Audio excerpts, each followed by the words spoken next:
negotiate on your own terms.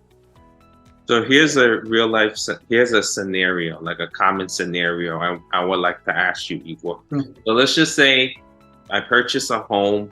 I'm a purchaser. I purchase a home for $800. I use a FHA. I put down very little down.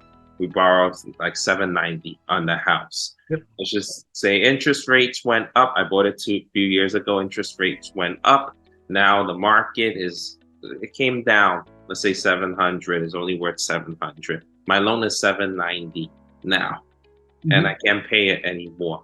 What do I do in a situation like that? Do I wait for the foreclosure to happen? What are some steps to take in a real example? I mean, it's real life stories. It's what happened during the pandemic. If people took the forbearance package, and people that did put 3.5% down on FHA, or even 0% of VA loans, or 5%, or even 10%, if they don't pay for a year or 2 years or 3 years, essentially they come upside down. If the market turns or whatever situation is, once you're upside down, you cannot make the mortgage payments.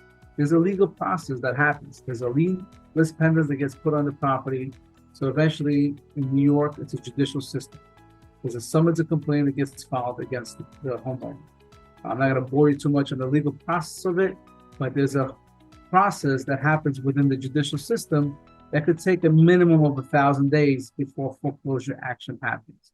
So it's really up to the seller if they have somewhere to go, they have somewhere to move, or if they just want to get under this right away and kind of stop the bleeding before it gets out of control. It's embarrassing for a lot of people because they have a public information that this person's in foreclosure or pre-foreclosure. People knocking on your doors. You got people sending you mail. You got people, calling you to say, hey, let me help you, short sell the property or do whatever it is. But essentially, you have to understand and be a people person, right? You have to understand where they're coming from. Do they have a place to move to? Potentially, they may not. Maybe they want to stay there. Maybe they're collecting rent. So every scenario is different, and I've seen probably all different scenarios since 2007, 2008. And the advice I could do is if you're ready to move on, short sale is your only option at this point.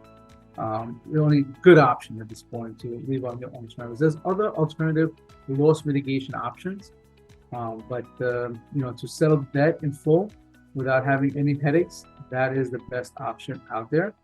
There's other loss mitigation options such as a deed in lieu, or you could do a loan modification, or you can do repayments or forbearance, but essentially it depends on your financial income and where you currently stand. It really varies from different seller to seller as to the options that they want to choose. If they have someone to move or if they don't. I'm glad you brought that up, Igor. So in a situation like this, it sounds like there are other options too. And it sounds like short sale might be a better option than foreclosure. Hi, this is Peter Pan from Remax Edge. Thank you so much for watching this video. Don't forget to follow our Facebook page, subscribe to our YouTube channel, and click the notification bell to get notifications on exclusive contents about New York real estate.